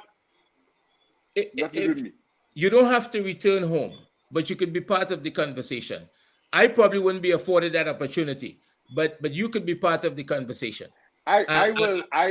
If somebody puts a mic in my face, if somebody asks me a question, I will answer. I am not going to be officially a part of our football running. None. Okay. So and when we talk about development, when we talk just to transition a bit, when we talk about development, my name is, I sent you a picture today, right? So yes. Schoolboy football is big in Jamaica, is big in Trinidad and Tobago. I just want Shaka to know that one of my former past student at Manis as well, Clayton Maraj, also a University of Howard man. He's in the comment section saying hi. All right, okay, nice, very nice. Yeah. All right. So you bring up the picture. In a minute, we played that. We all played that, right? And it had its Just one second. Let me just say this because Shaka, I don't know if you have time, right? But when it's finished, you can watch it over because we don't want to go long because there are so many comments that because you're talking that stuff I didn't get into, right? People talking about your power rankings and how they love your power rankings and they always come up with some surprises in your power rankings and stuff. And then I saw a Des Warner who said, "What are we trying to fix?" Seem like we're all over the place. We're talking about Caribbean football, Des Warner. Right. Let me just say that. And sometimes to fix the pipe, you have to find the leak, right? Mm-hmm. You just go in and bring tangent. You have to find where the leak is, and you dig here because it's underground. You don't find it. You keep digging. So sometimes you have to dig up to find the leak to fix it so you can cover the leak, all right? So what we are doing is digging before we start the fixing. All right, go ahead.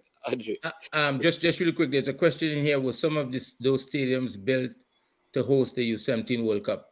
Do you know the answer to that, Shaka? Yes, I will. Yeah. And Clayton, see, I must tell you that it is blacks. Don't know because saying that they were all funded by FIFA, so it's not it didn't really cost the Trinidad and Tobago taxpayer anything. But my point is it's now costing us in terms of upkeep. Maintaining the stadium. Can they give them to like I think this is in the States where like you have the AT&T Stadium because those are stadiums that belong to teams and companies, corporate entities pay to brand those stadiums. So they pay a lot of money to brand those stadiums. But those stadiums host teams, have games every week, their NFL teams or basketball or whatever it may be. These are our national stadiums, and they aren't utilized anywhere. We just don't have enough football. We don't have enough football for 5 stadiums, for 5 national stadiums. Yeah. So back to where I was going. You talk about the long-term development, and obviously we won't be able to do it all in Trinidad. If we look at CONCACAF at the moment, Canada seems to be the team at the top of the mountain. The USA is a little bit different now. Mexico is a little bit different. That's why I think it's tough to accept that Trinidad and Jamaica is not part of this World Cup, because we had teams that is not at the same level as they're accustomed being. But when we look to the future, to your conversation, the school football is something that we still hold close to our hearts. Both Jamaica and Trinidad, I believe, have kids that played recently in the under-20 and is back playing in schoolboy football. But if you look at a country like Canada, for example, and I shared with management an image earlier, the US have it as well. They have players all over Europe at that age. I mean, all of these kids here are 19 and under. And yet they are all recognized clubs. This is the future. If all goes well, this is the future of Canada, right? 19-year-old kids out at these clubs they're all reputable clubs that do a good job in developing players. You just can't go wrong being in a space like that if you're lucky and don't get hurt and stuff. Right. Is the schoolboy football really preparing us to be competitive at the international level? Because the kid that we are seen as a talent playing schoolboy football, which really is, it's recreational sports. That's what it should be. That's the kid that we're saying should be able to go and compete against Christian Pulisic in CONCACAF, right? And the boy at Dortmund, and I'd like to get your take on that, on whether or not we should, the value that is placed on it. Should our top players in the region be playing in these competitions as a way of developing their talent? All right, so my short answer to that is absolutely yes. But let me also say, I am a huge believer in secondary schools football. I am a huge advocate for the opportunities it provides to our young players. And up to a couple of years ago, I was also a secondary schools football league ambassador. The issue is not secondary schools football. The issue is the development of the pipelines, going from secondary schools football, whether it's through the pro league academies and into either MLS or Europe. It's not just about secondary schools football and how it prepares or fails to prepare those players. Secondary schools football, and I think you also have to recognize, appreciate, and build on the history of your local game. We can't just do things like Canada because it's worked for Canada. We can't do things like Grenada or like Germany or Uruguay because it's worked for them respectively. We have a different history in the game. We have different traditions in the game. So we have to do what's right for us. So you talk about the golden age of secondary schools football, which you and I both played in, Andre. We had pipelines then. We had pipelines that saw Dwight Young be discovered as a 16-year-old, playing for Signal Hill and the national team to go to Aston Villa. You had Russell Latipi, who went from secondary schools football, playing with Tranquil and Sandotech, going to Jamaica, then going on to Portugal. You had Wesley Webb going to Portugal. Clint Marcel. Leonson Lewis, Portugal. Clint Marcel, Portugal. You had the likes of Brent Sancho, Kelvin Jack, going from Trinidad and Tobago to college in the US to playing in Scotland and then into England. We developed those pipelines. Stern John also. Stern John went from Trinidad and Tobago to MLS to I think he went to college first. Yeah. We went to college and then to Columbus and then to Nottingham Forest. We developed those pipelines out of Trinidad and Tobago. Some players went to the US, either college or college and MLS, and then onto Europe. Some players were discovered, as Dwight was with the national team. Russell went to Jamaica, as I say. So there were those pipelines. So it's not about. I don't think it's about the game or the lack of preparation. I think you have to give kids opportunities to play at whatever level that is. You have to give and I firmly believe in lifting from the bottom. You want to improve the best player in Trinidad and Tobago, work on improving the worst player and lift from the bottom. They're talking about grassroots football. Absolutely. I'm talking about all football. Give kids opportunities. So while we're talking about the Gio Reynas and the Christian Pulisic and all these players and how they've been able to find themselves in Europe, the US has maintained their high school game. They've maintained college football. They've added to that Pro League academies. They've added to that MLS. We're not Pro MLS academies. So there are a number. So they've added levels to their game where we have taken ours away. So for a long time, players who were with Pro League academies, TT Pro League academies, were not allowed to play secondary schools football. And what you saw was the product, the quality of the product within our secondary school football take a nosedive, and then it took away from the game. Fans started going. The fan base, which is normally just your students or parents, they stopped going because the product wasn't good enough. Yeah. So our secondary school football started to contract. Nobody was going to see the TT Pro League academies play. I still have no idea where or when any Pro League academy, TT Pro League academy ever played. So you had nobody coming to see them play. They weren't playing in front of any crowds. So we did not develop pipelines in terms of whether we bring in scouts or getting these players seen. So as a result, everything dried up. And then a couple of things happened in quick succession. Sportsmax take on the rights for secondary school football and start broadcasting it into people's homes, and people start taking notice again. So now you don't really have to go searching them out. You could see them and you could start to appreciate the game. I was home a couple of weeks ago, and the season still going on, and somebody raised a really good point to me that the pandemic hit in 2020, all football stopped. Our Pro League hasn't restarted. I know earlier this week, there was an announcement about the restarting of our National League. But what happened was all the talented players who were playing in the Pro League academies, who nobody'd seen for years, nobody had appreciated who they were or if they were any good. They were playing under no pressure because nobody would ever come to see them play. Nobody ever knew what the results were. Now all of a sudden, they're back playing in school. The standard is raised. You're getting to see real good youth football yet again. And now, our secondary school football, it ran in 3 months. To your point, Andre, it ran from August. It ran from August, and the league is about to end now. Right. We have 9 months of the year.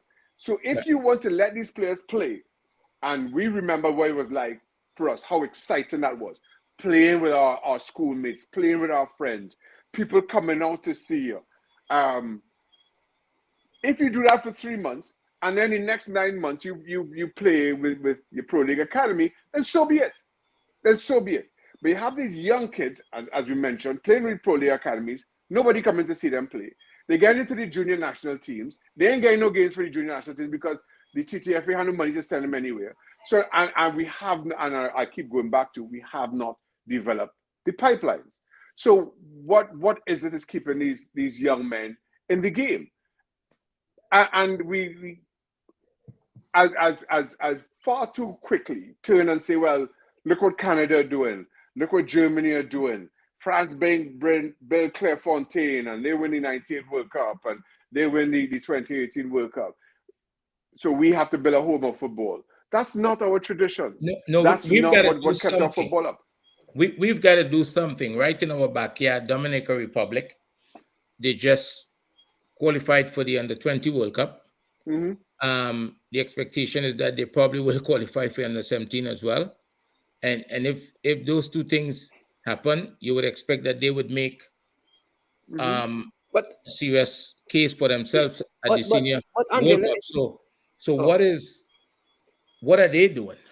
So let me tell you I what I was think what known. Shaka just said, because I think what he just said, because I can speak to that in Jamaica. In Jamaica, our schoolboy football is 3 months. And so there are some of these players who will end up playing in the Premier League, senior football. The rest of them, they stay in school because the schools are done. You have cricket, you have to do track and field and all of that. What he's saying is so true. The thing is that we have to find a way. If they play 3 months in school, there must be an academy system where they play 9 months. So for the full year, they are playing football. I give you that because when Tyreek McGee, when the Jamaican team played with some of these US players, I think Christian Pulisic was a part of it, and we had Jamaican players. I think could if it's not Tyreek McGee, it would have been Alex Marshall, MVP, and Christian Pulisic is at Chelsea. We don't know where Alex Marshall is, because there is no pipeline. There is no what happens next for this player. There is no Right. So the schoolboy football in isolation by itself is not going to do the trick. Right. Right. But we have an opportunity here, right? Let me say this, because you talk about players giving back and contributing and sharing their ideas. I had a meeting with, at the time, this would have been back in 1995, 1996, somewhere around there. I had a meeting at the time with the Minister of Sport. They were getting ready to launch a TT Pro League. And my opinion, what I said you need to do is, you need to have each Pro League club be responsible for a certain area, right? They have a certain zone, right? Let me call it that, right? So I'm from Diego Martin, for those who don't know, which is up in the northwest of Trinidad and Tobago, right? I start my Diego Martin FC. I don't think there's a Diego Martin FC for the record, but this is my Pro League club, right? My Pro League club is Diego Martin FC. I get all the best players from the schools in my catchment area, my Diego Martin and Petit Valley, right? So what that then does, I also, in my being responsible for these schools in these areas, I also have to send coaches into those schools, because for a long time these schools are coached by teachers, by right? PE teacher, yeah, by teachers. And I say that with the greatest respect. My high school coach was a gentleman by the name of Hayden Martin, who was absolutely fantastic. And he teacher, math teacher, but absolutely fantastic, right? So I know there are. And he probably coaches the cricket team as well, and the track and field and the football. He probably coaches. So hear me out. So what you do as a pro league club, by having the best pick of these players, you also have a fan base that graduates with those players. When that player leaves Diego Martin High School, he comes to my club, Diego Martin FC.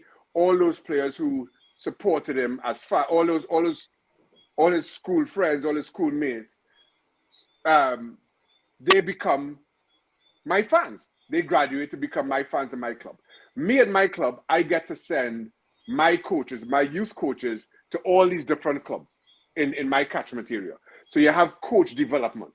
You have coaches going to these schools, so they're developing their craft and their talents as coaches. They're seeing the best players and saying, right, we want this player to come and play for Diego Martin FC. They also getting coached, because they're getting coached by my coaches at Diego Martin FC. They're getting coached in how we at Diego Martin FC play the game, the culture of the football club, the culture of the game. So you have this holistic kind of progression through our sport. But what you have, but of course, that wasn't quite clearly wasn't taken on. You have a school system, you have a pro league system that operates separate of each other. Yeah. The pro league system is taking the best players out of the school system and not sending any coaches into the school system. So you have zero coach development. You have zero fan base, because these pro league clubs are not community based. They're just there, right, playing all over the country at any given time. They could be, Diego Martin FC could be playing in South Trinidad, could be playing in East Trinidad, who knows, just because they have no real home. So you have no community buy-in. And you have our football basically cannibalizing each other. And as a result, we folded. So now we have no talent development. And we are pointing to, in your example, what Canada has been able to do. But what we create our own problems. And now, as I mentioned earlier, there was a meeting this week about what's to come for our league. And I guarantee you, it will be more of the same. I guarantee you. Yeah. I think I mean to what we have been able to do, which I see that here in Jamaica, is that I don't know how it will work in the long run, but it is a step in the right direction until we fix up our house. Is that we have been able to tap into the diaspora to get a lot of our youth players, because we have a lot of Jamaicans, for example, that are being developed in England. They have parents, so we can get them through that. But at the end of the day, you're absolutely, that's an idea, and I've seen that work. So there's a club called Arnett Gardens, and I remember the Charlie Smith High School had Cornell Chinsu, Everton Bunzi, Kevin Peller Wilson, and all of those players left high school because the school and the club is in the same community. They moved from the school to the club, they played youth football, and they went on to be champions of the league. And that is what you want, the clubs partnering with the schools in their area and sharing the resources. I mean, there's so much that can come out of that. One, the schools have a ground that the team can actually train on, and they play their matches on their home ground, because now they train on the same ground that they play their games on. So if there's that partnership, they can use the school facility for training purposes. So their home ground is now left for just games, which means that the surface itself will be better and more conducive for match day. So that is the kind of strategic thinking I think we need going forward. If the powers that be would just hear, I always tell people, listen, if you knew everything would be probably better. The reason why things aren't clicking is because you don't have all the ideas. None of us has a franchise and all the good ideas. And so sometimes we just need to listen and put aside the ego, because we can do way better than this as a Caribbean. Absolutely. Yeah. Absolutely. We need this conversation we have in here. They need to include more people as part of the conversation, because you never know where the idea that's going to work is going to come from. Absolutely. And there are people who is invested in the game, who want to see things go well. I know what it felt like in the 80th minute, Shaka, when the game was 0-0 against England. I know the emotions that I felt in that moment. I don't know what you were seeing from where you were, but it was 0-0. But as it was all happening, I started to see like players beginning to get tired, and it looked like, okay, something is going to happen against us here. I know the emotion I felt when my oldest son, when Andre played for the national team and played his first game in the stadium, something I didn't get to do. And it's a massive, you can't, it's the gratitude that I feel for that, right? It's tremendous. And if your son, hopefully he's successful and get to do that as well, or it's going to be in Guatemala, it's going to be the same thing, singing the national anthem and that kind of stuff. So the hope is hope that people would just open up and allow the conversations to take place, and not just the conversations, that people be allowed to contribute, so that we can get to what I think is our rightful place, which is in the top 6, the top 3 of CONCACAF as far as Trinidad and Tobago goes. Let me ask you, because I know man going to.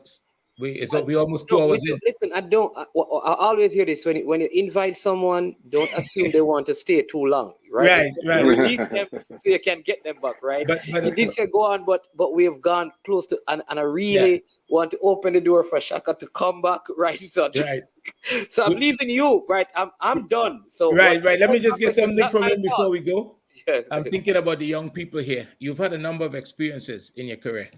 You were at clubs where you had to earn your way to become the starting goalkeeper.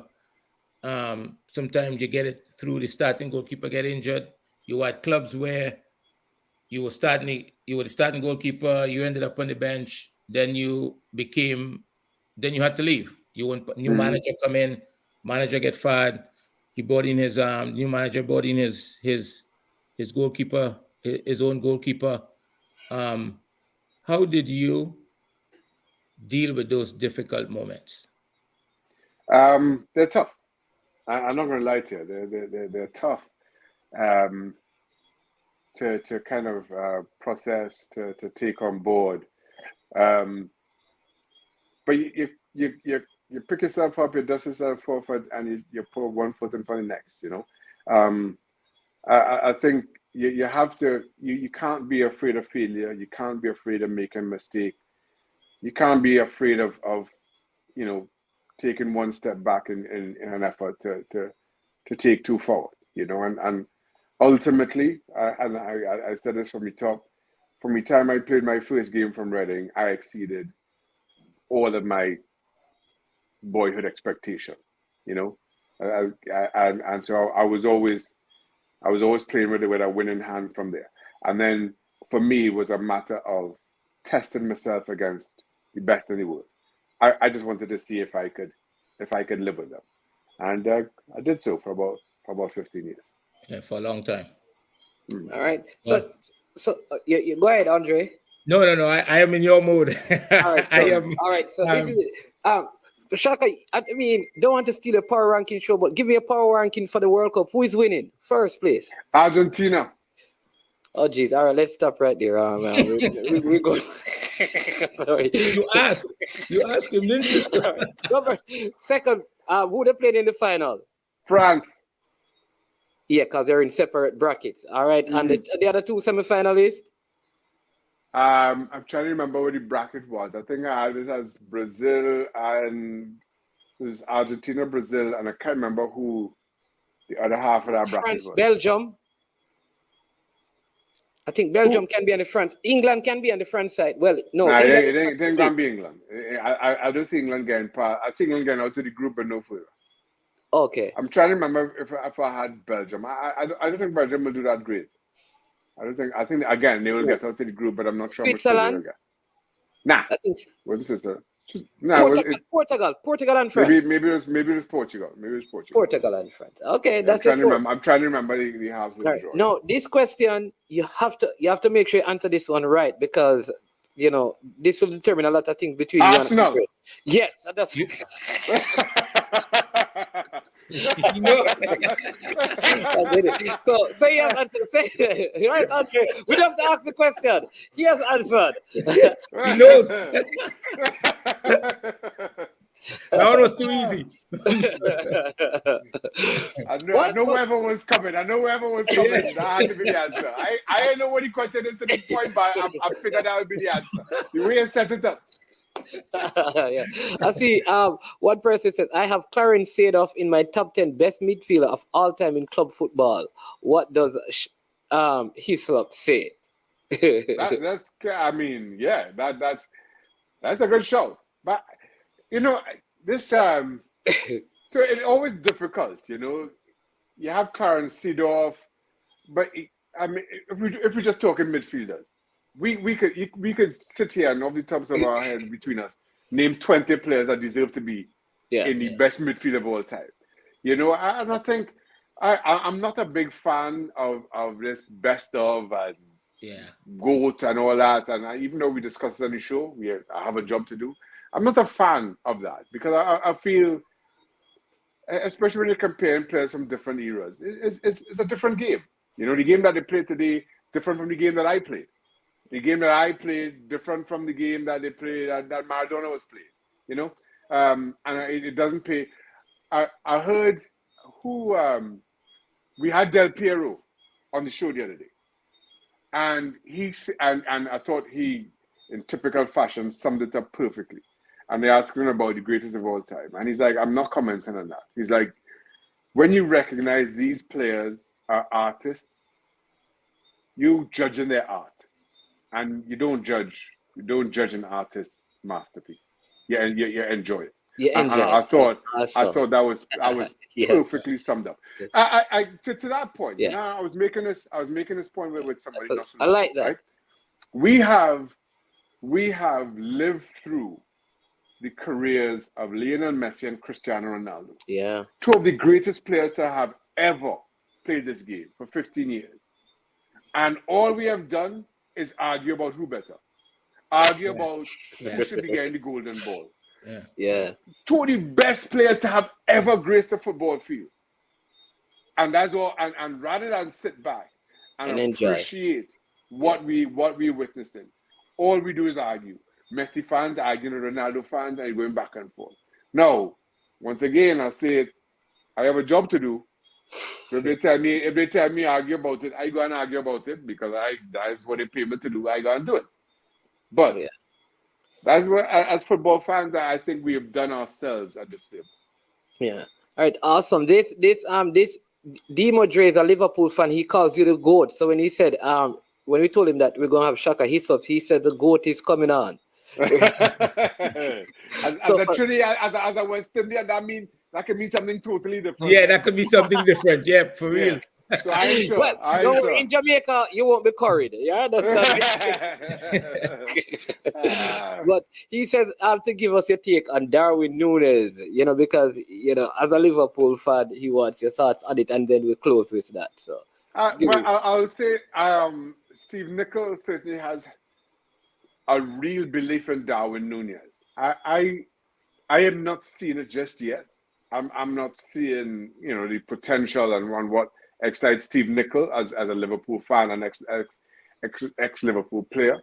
I'm not seeing that just yet. But I would also see to Steve Nicol's expertise. He knows this game as well as anybody. So I always have to tell people, and I always have to remind myself of this. The last defender to win Player of the Year before Virgil van Dijk was Steve Nicol. Steve Nicol was an incredible talent. Steve, as a defender, an incredible talent. Steve Nicol won Player of the Year in a team that included Kenny Dalglish and Ian Rush. Wow. So, which is why when Steve Nicol speaks, even though we always make fun of, so we make fun of each other, but give Steve his just reward. Incredible talent. Yeah. All right, listen, I just thank you so much. This was such an enjoyable time. Listen, when you're available again, we'd love to go through the World Cup bracket with you because I think you have gotten it wrong. I think Brazil are going to win the World Cup. So from the moment I thought it's going to tell my Arsenal going to win the World Cup too. Best I just say, Arsenal going to win the World Cup. I'll leave Andre to answer that one. Maybe an Arsenal player will win it for England. Maybe you leave Arsenal alone, please. Maybe Kahima will score a header to give France. To win the league, you have to be on top of the table. There you go. Where's Arsenal right now? Well, Shaka, he's way to more win the league, you have to be on top of the table in May. That is true too. Well, but right now, right. Let me just say that. But he's very happy now because Newcastle are third. We're gonna do it every week. We're gonna do it every week. Yeah. I welcome that. I really will. But thank you so much. Really enjoy the time. All the best to you and your family. Keep up the good work. On ESPN Soccer Press Pass Week. We like the power rankings, right? Really like the power rankings. Don't take them too seriously. And please tell Stuart Robinson, and we just give Arsenal a break. Just we like his thoughts and stuff, but just give Arsenal a break. Just a 1 week, right? I'll pass on the message. Yes, I will. thank Thanks for having me, guys. It was a lot of fun. It really was. Yeah, it was long, but Shaka, you've always been gracious with your time. You've always showed up when you get asked, and I do appreciate that. No problem at all. My pleasure. All right. My pleasure. Good luck. Take care, gentlemen. Have a good night. I'll be looking out for your son, right? Because there's only one Hislop on the team. As long as he's enjoying himself, that's what I care about. As long as he's enjoying his experience. All right, thank you. Blessings and enjoy the rest of your weekend, and we'll be in touch. All right, talk soon. Take care. All right, bye. Shaka, take care. All right. So Andre, anything you want to say in closing? No, I Not really. I thought it was long, but it was a good interview. I think we cover much more than I anticipated, and I enjoyed it, and hopefully people got something more out of it, that they didn't know before, and I'm just hoping that the Caribbean could really take the 2026 World Cup seriously and work towards that. So that's all I have. All right, so people, thanks to every single one of you. If I were to go through all the names, I would leave out some, but I will call those who are right here. Des Warner, RR, L. Granny, you are the Godfather, Debo Dre, Duklan, every single one of you. Ryan LFC, I see you. Blue Mountain, I see you as well. Demo Dre, as well. Stephen James, the Akubra, all the Arsenal fans who are in here all the while supporting the show. We thank you so much for all the super sticker. Troy, Anonymous OG, all the super stickers, all the super chat. KS Cranky. Yes, really grateful that you stick and you stayed with us for the duration of the show. We really wanted to keep it tight, but it was such a good show. We will try to break it into and call it part 1 and part 2 for those who will not watch it live, but it was too good to end it at an hour. So hope you can take the time, right, Andre? Yeah. Watch it in its entirety. Yeah. Again, you take care. Join us tomorrow. When you get an opportunity, you can come on. We're going to do our EPL show tomorrow. And then you can also come on and you can go through the brackets with us. You can pick who's coming out of the groups. We have the program to help you pick your brackets all the way up to the finals. If you want to come on and do that, for all our subscribers, we want to make that available. I am Manny's man, and that is the man who is still incognito in the comment section. Man, you're going to out me. Andre, we do this together. Remember to go over. We are on both platforms, I Am Sure Caribbean and I Am Sure Sports. You have to subscribe to I Am Sure Sports Caribbean. Please subscribe. Let's run up the subscription there because this content needs to be over there exclusively. All right. As usual, when it gets to this point, we say we are over and we are OUT out of here. Boom, check it out. I don't know it's Jason. I'm here represent for I Am Sure Sports. For the latest news and updates, check out I Am Sure Sports. Make sure you go to the YouTube channel, subscribe and share. Jason representing I Am Sure. I Am Sure Sports.